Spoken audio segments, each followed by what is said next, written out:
Now we shall learn validity as a concept. और आपको याद होगा कि हम लोगों ने जब आउटलाइन किया था लेक्चर को तो डिसाइड किया था कि वैलिडिटी और रिलायबिलिटी दो कंसेप्ट को हम लोग थ्रू आउट लेके पूरा डिस्कस करेंगे।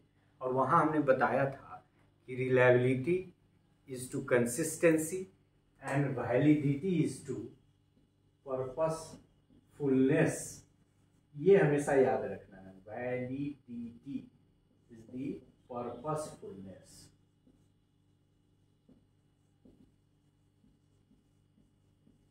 पर्पसफुलनेस मतलब क्या? जिस पर्पस के लिए टेस्ट बना है उस पर्पस को यदि फुलफिल करता है तो टेस्ट वैलिड है, और यदि उस पर्पस को फुलफिल नहीं करता है तो वो वैलिड नहीं है।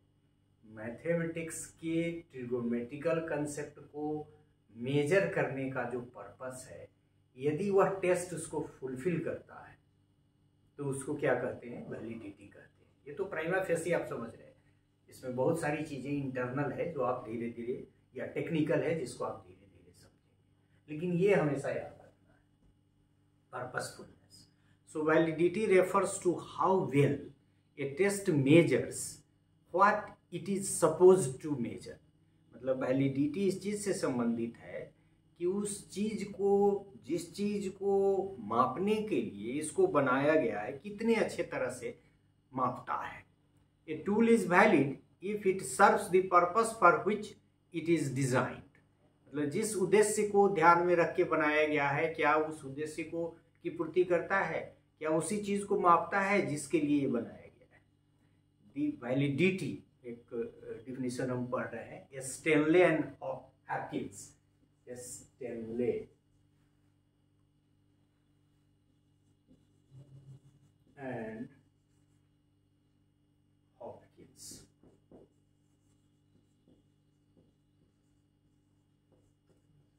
हर में तो हमने दिया नहीं है, यूनिफॉर्मिटी की दृष्टि से तो नहीं देना चाहिए, लेकिन इसमें है, दे देते हैं। चलो, तो स्टैनले एंड हॉपकिंस का की जो परिभाषा है वो कहता है the validity of a measure is how well it fulfils the functions for which it is being used, the degree to which it is capable of achieving certain AIIMS.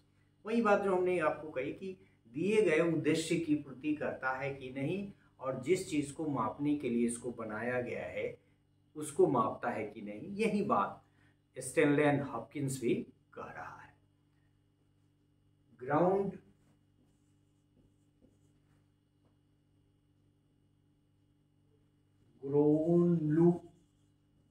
ग्रोलुंड, यहां भी लिखा हुआ है,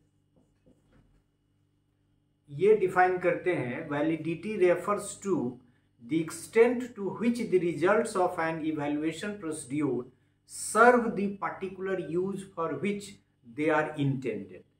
मतलब जिस चीज को जिस इंटेंशन के साथ निर्माण किया गया था उस इंटेंशन को अटेन करता है, फुलफिल करता है, तो टेस्ट रिलायबल है। ग्रोलुंड ये कह रहा है। इन nutshell, based upon these definitions and some deliberations that we have made, in nutshell, validity refers to how well a tool measures what it intends to measure।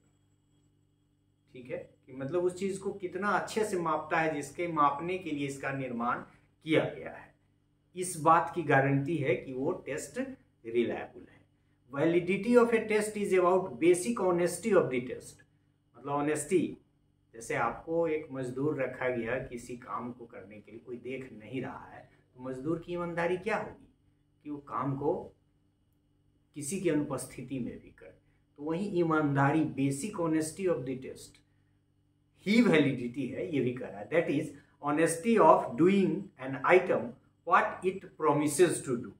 मतलब आपने इस संकल्पना के साथ, इस उद्देश्य के साथ, इस ऑब्जेक्टिव के साथ टेस्ट को बनाया है, उसको यदि वो फुलफिल करता है तो रिलायबल है। Validity means the accuracy with which a set of test scores measure what they ought to measure. जितनी भी परिभाषाएं हम लोगों ने देखी, मुख्य बात यही है कि यदि कोई टेस्ट जिस उद्देश्य को ध्यान में रखकर बनाया गया है उस उद्देश्य की पूर्ति करता है, जिस चीज को मेजर करने के लिए उसको बनाया गया उसको मेजर करता है, तो टेस्ट वैलिड है, अदरवाइज वैलिड नहीं है। इस स्टेज पे संभव है कि आपको लग रहा होगा कि ये क्या परिभाषा हुई।